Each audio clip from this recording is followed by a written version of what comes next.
Apakah kamu tahu? Seorang pria berusia 71 tahun ditemukan meninggal dunia dalam tidurnya semalam.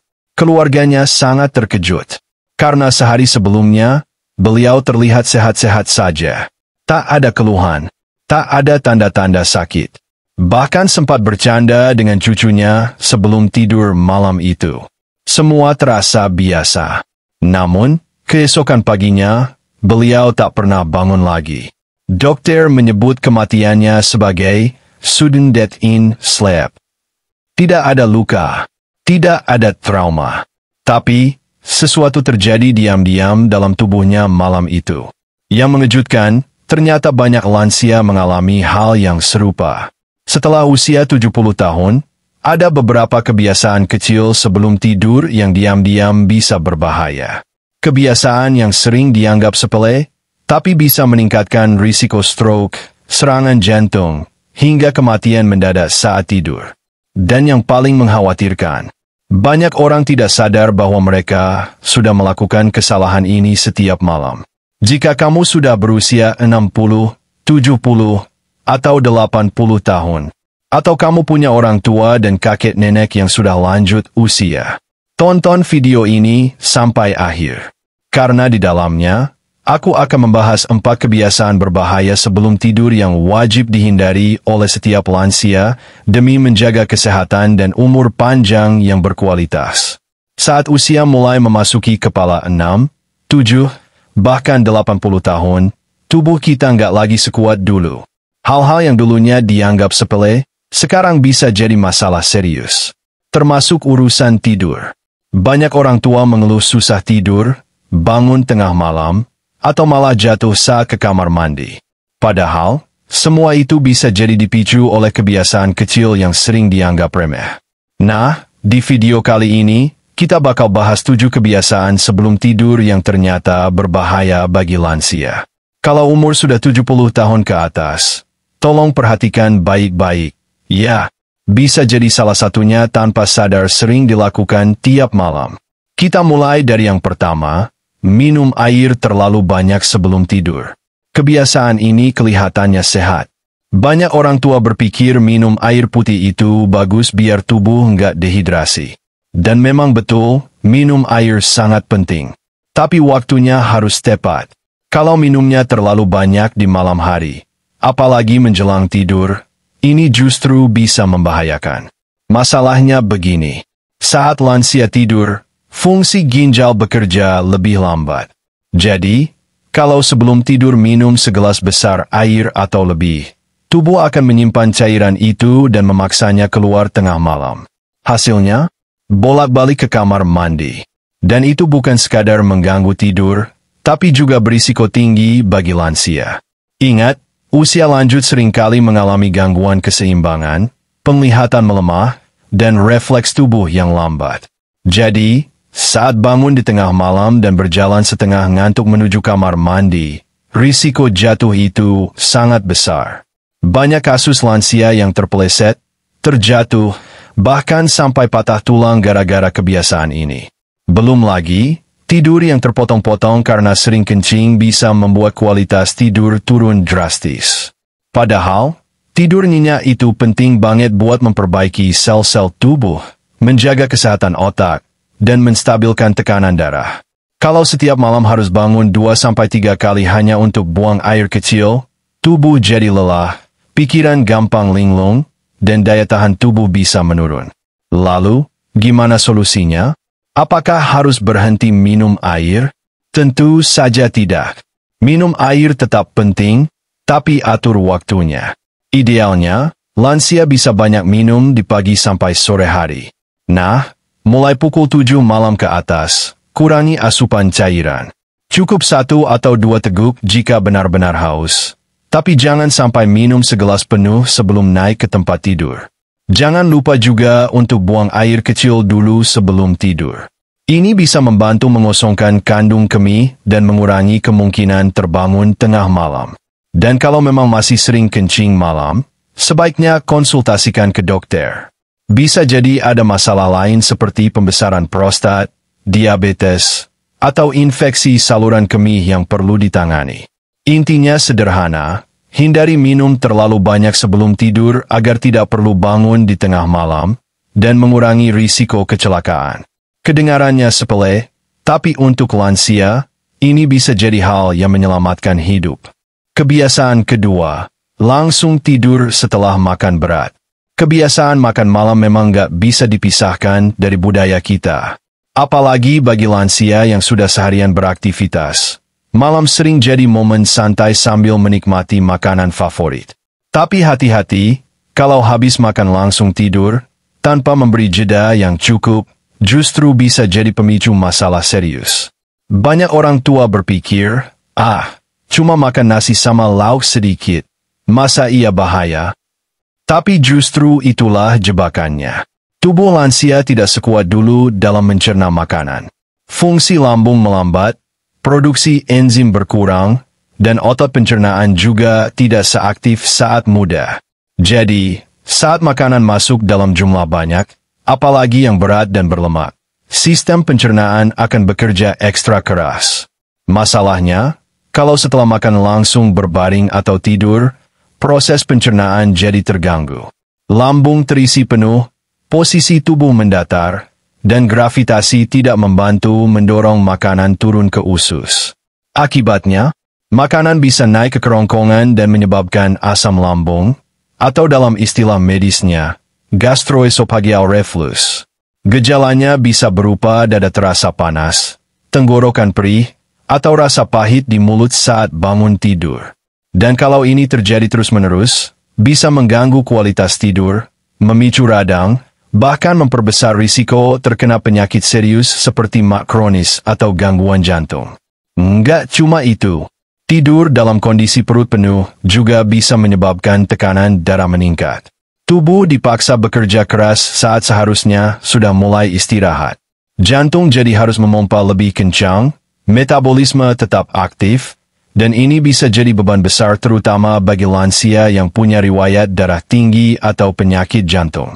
Lalu, solusinya gimana? Idealnya, beri jeda minimal 2 jam setelah makan malam sebelum benar-benar tidur. Ini memberi waktu buat tubuh mencerna makanan dengan lebih baik. Kalau memungkinkan, bisa juga jalan kaki pelan-pelan selama 10-15 menit setelah makan. Nggak usah jauh-jauh, cukup keliling halaman atau lorong rumah. Gerakan ringan ini membantu pencernaan berjalan lebih lancar. Dan tentu, perhatikan juga apa yang dimakan. Hindari makanan pedas, berlemak, atau gorengan menjelang malam. Pilih yang lebih ringan seperti sayur bening, sup, atau lauk kukus. Ingat, di usia lanjut, yang dibutuhkan bukan sekadar kenyang, tapi makanan yang mudah dicerna dan menyehatkan. Jangan sampai karena satu piring makan malam, tidur jadi terganggu, kesehatan jantung jadi taruhannya. Ingat, tidur adalah waktu bagi tubuh untuk istirahat, bukan bekerja keras mencerna makanan. Kebiasaan ketiga, konsumsi obat tidur tanpa resep dokter. Masalah susah tidur memang sering dialami lansia. Rasa gelisah, nyeri badan, pikiran yang sulit tenang, bahkan hanya karena sering terbangun di malam hari. Semua itu bikin tidur nyenyak terasa semakin langka seiring bertambahnya usia. Sayangnya, banyak yang akhirnya memilih jalan pintas, minum obat tidur tanpa resep dokter. Padahal, kebiasaan ini bisa jadi jebakan berbahaya yang jarang disadari. Obat tidur memang terlihat seperti solusi instan. Sekali minum, langsung lelap. Tapi efeknya pada tubuh lansia bisa sangat berbeda dibandingkan orang muda. Di usia lanjut, metabolisme melambat, kerja hati dan ginjal juga tidak seefisien dulu. Artinya, zat dalam obat bisa tinggal lebih lama di dalam tubuh. Akibatnya, lansia yang minum obat tidur tanpa pengawasan bisa mengalami efek samping serius, mulai dari pusing saat bangun, linglung, sampai hilang keseimbangan. Bayangkan, seorang nenek atau kakek bangun tengah malam dengan kepala berat, pandangan kabur, dan tubuh lemas. Kemudian mencoba berjalan ke kamar mandi. Risiko jatuh jadi sangat tinggi. Dan kita tahu, jatuh di usia lanjut bukan masalah kecil. Patah tulang, gegar otak, bahkan bisa berujung pada kelumpuhan permanen. Lebih parahnya lagi, penggunaan obat tidur jangka panjang bisa menyebabkan ketergantungan. Tubuh jadi terbiasa dan akhirnya sulit tidur tanpa obat. Lama-lama, dosis harus ditambah agar efeknya terasa. Ini sangat berbahaya. Beberapa jenis obat tidur juga bisa memperburuk kondisi otak, mempercepat penurunan daya ingat, dan bahkan memperburuk gejala demensia pada lansia yang sudah punya gangguan kognitif. Ironisnya, banyak obat tidur yang dijual bebas di apotek atau toko obat. Karena terlihat legal dan mudah dibeli, orang tua pun merasa aman mengonsumsinya. Padahal, tidak semua obat cocok untuk lansia, apalagi jika sedang minum obat lain untuk penyakit jantung, tekanan darah, atau diabetes. Interaksi antar obat bisa menimbulkan efek samping tak terduga. Jadi, apa solusinya? Kalau sulit tidur jadi masalah yang sering terjadi, langkah pertama adalah cari tahu penyebabnya. Apakah karena pola makan, suasana kamar, nyeri sendi, atau mungkin karena stres dan kecemasan? Setiap penyebab punya solusi yang berbeda, dan bukan selalu harus pakai obat. Ada banyak cara alami yang bisa membantu lansia tidur lebih nyenyak. Contohnya, membuat rutinitas sebelum tidur seperti mandi air hangat, mematikan lampu kamar, atau mendengarkan musik pelan. Bisa juga dengan latihan pernapasan atau sedikit gerakan peregangan ringan sebelum tidur. Bahkan, hanya dengan mengatur waktu tidur yang konsisten tiap malam, tubuh akan belajar untuk tertidur lebih mudah. Tapi kalau memang butuh bantuan medis, jangan pernah ambil keputusan sendiri. Konsultasikan ke dokter terlebih dahulu. Dokter bisa memberikan rekomendasi obat yang lebih aman untuk lansia, dengan dosis yang tepat dan pemantauan yang rutin. Ingat, tidur yang sehat tidak bisa didapat dari pil semata. Perlu rutinitas, kebiasaan yang baik, dan perhatian terhadap kebutuhan tubuh di usia senja. Jadi, jangan sampai keinginan untuk tidur nyenyak malah membuat tubuh makin rapuh karena pemakaian obat tanpa kontrol. Kebiasaan keempat, menggunakan gadget atau menonton TV sebelum tidur. Di zaman sekarang, bukan cuma anak muda yang pegang HP terus-terusan. Banyak lansia juga mulai terbiasa nonton YouTube, main WhatsApp, lihat Facebook, bahkan nonton sinetron atau berita di TV sebelum tidur. Awalnya kelihatan wajar, sekadar hiburan untuk mengisi waktu malam. Tapi tanpa disadari, kebiasaan ini justru bisa jadi musuh utama tidur nyenyak. Layar HP, tablet, atau TV memancarkan cahaya biru yang dikenal sebagai blue light.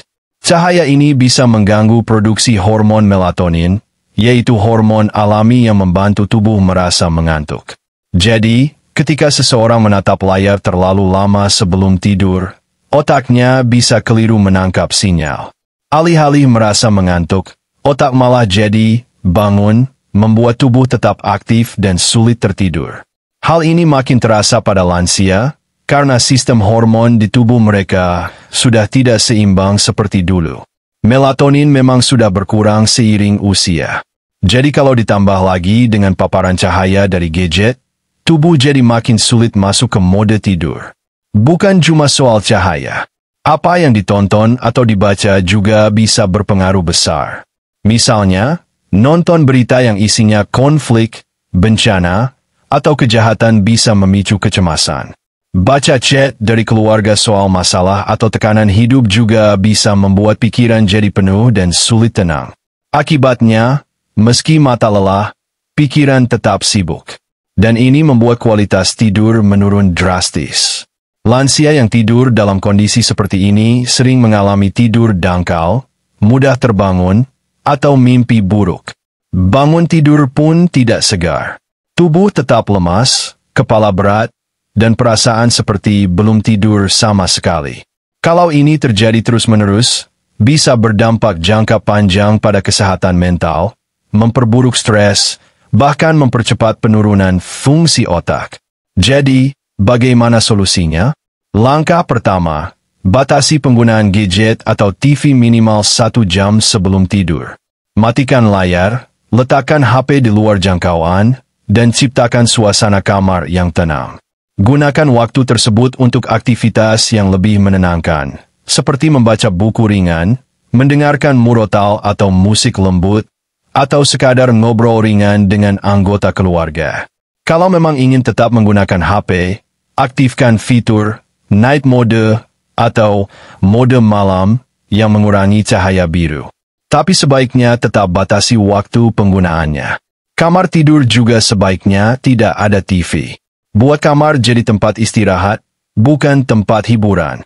Lansia juga bisa mulai membangun ritual tidur yang positif, seperti duduk santai sambil minum air hangat, asal tidak berlebihan, memakai minyak aromaterapi, atau melakukan doa dan zikir. Aktivitas seperti ini jauh lebih efektif menenangkan pikiran dan membantu tubuh bersiap tidur. Ingat, tidur bukan hanya soal waktu, tapi soal kualitas. Dan kualitas tidur dipengaruhi langsung oleh apa yang kita lakukan sebelum tidur. Jadi, kalau ingin hidup sehat di usia lanjut, jangan anggap remeh kebiasaan memegang HP atau menonton TV sampai larut malam. Kebiasaan kelima, tidak mengatur suhu ruangan atau pencahayaan sebelum tidur. Banyak orang berpikir, yang penting tempat tidur empuk, pasti gampang tidur.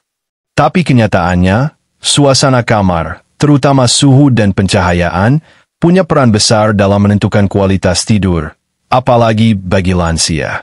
Sayangnya, hal ini sering diabaikan. Saat usia bertambah, tubuh lansia jadi lebih sensitif terhadap perubahan suhu. Dulu mungkin tidur di ruangan panas pun bisa pulas. Tapi sekarang sedikit dingin saja bisa membuat kaki menggigil, dan sedikit panas bisa membuat tubuh berkeringat, gelisah, dan sulit terlelap. Ini bukan sekadar soal kenyamanan, tapi soal respon alami tubuh yang sudah menurun terhadap cuaca. Tidur di suhu yang terlalu dingin bisa memperlambat sirkulasi darah, terutama di tangan dan kaki. Ini bisa menyebabkan kram otot, rasa nyeri, bahkan memperburuk kondisi sendi pada lansia yang memiliki rematik atau asam urat. Lebih parahnya lagi, suhu dingin ekstrim di malam hari, terutama di daerah pegunungan atau pedesaan yang sejuk, bisa memicu hipotermia ringan tanpa disadari. Ini kondisi di mana tubuh kehilangan panas terlalu cepat, dan bagi lansia, ini bisa berbahaya. Di sisi lain, tidur di ruangan yang terlalu panas juga berisiko. Tubuh akan sulit menurunkan suhu inti, sehingga produksi hormon tidur melatonin bisa terganggu. Hasilnya, tidur jadi gelisah, gampang terbangun, bahkan bisa menyebabkan tekanan darah naik atau jantung berdetak lebih cepat dari normal. Dan ini sangat berisiko bagi lansia dengan hipertensi atau riwayat penyakit jantung. Lalu, soal pencahayaan. Cahaya terang di kamar tidur, baik dari lampu utama, TV yang menyala, atau bahkan cahaya dari luar jendela, bisa mengganggu produksi hormon tidur juga. Mata lansia mungkin sudah tidak tajam, tapi otak tetap sensitif terhadap cahaya. Dan ketika tidur dalam kondisi cahaya terlalu terang, otak menganggap tubuh belum waktunya istirahat. Tidur dengan lampu terang juga dikaitkan dengan meningkatnya risiko penyakit metabolik, seperti diabetes dan gangguan jantung. Ini karena tubuh tidak bisa benar-benar masuk ke fase tidur dalam, yang sangat penting untuk pemulihan organ dalam dan kestabilan hormon. Jadi, apa yang bisa dilakukan? Pertama, atur suhu kamar antara 24-26 derajat Celcius jika menggunakan AC atau kipas angin. Jika tinggal di daerah dingin, pastikan tubuh tetap hangat dengan selimut tipis, kaos kaki, atau botol air hangat di dekat kaki. Jangan sampai merasa menggigil sebelum tidur, karena itu bisa membuat tubuh tidak nyaman sepanjang malam. Kedua, atur pencahayaan kamar sebaik mungkin. Gunakan lampu tidur dengan cahaya redup. Hindari lampu putih terang. Kalau memungkinkan, matikan semua sumber cahaya saat tidur. Dan jika khawatir sulit melihat saat bangun malam, bisa gunakan lampu sensor otomatis yang menyala hanya saat ada gerakan. Kamar tidur yang baik untuk lansia adalah kamar yang tenang, suhunya seimbang, dan cahayanya minim. Ini akan membantu tubuh masuk ke mode istirahat dengan maksimal. Ingat, tidur bukan hanya tentang memejamkan mata, tapi tentang menyiapkan kondisi terbaik untuk tubuh beristirahat. Jangan biarkan suhu dan cahaya mengacaukan kesempatan tubuh untuk pulih secara alami. Kebiasaan keenam, posisi tidur yang salah atau bantal yang tidak sesuai. Di usia lanjut, tidur bukan sekadar melepas lelah. Tidur jadi waktu berharga bagi tubuh untuk memperbaiki diri, meregenerasi sel, meredakan nyeri, dan menstabilkan tekanan darah. Tapi semua proses itu bisa terganggu kalau posisi tidur yang dipilih justru salah. Sayangnya, ini masih jadi kebiasaan yang banyak diabaikan, terutama oleh lansia yang sudah terbiasa tidur dalam satu posisi sejak muda. Masalahnya begini, seiring bertambahnya usia, otot dan tulang lansia menjadi lebih rapuh, sendi lebih kaku, dan postur tubuh pun mulai berubah. Tidur telentang dengan bantal terlalu tinggi, misalnya, bisa menyebabkan leher tertekuk terlalu tajam. Akibatnya, bangun tidur leher terasa kaku, punggung pegal, dan kepala bisa terasa pusing. Ini bukan hanya soal kenyamanan, tapi juga bisa memicu tekanan pada saraf-saraf tertentu. Begitu juga dengan posisi tengkurap. Banyak orang menganggapnya nyaman, tapi bagi lansia, posisi ini bisa menyebabkan tekanan berlebih pada dada dan perut. Pernafasan jadi tidak optimal, dan bisa meningkatkan risiko gangguan pernapasan saat tidur.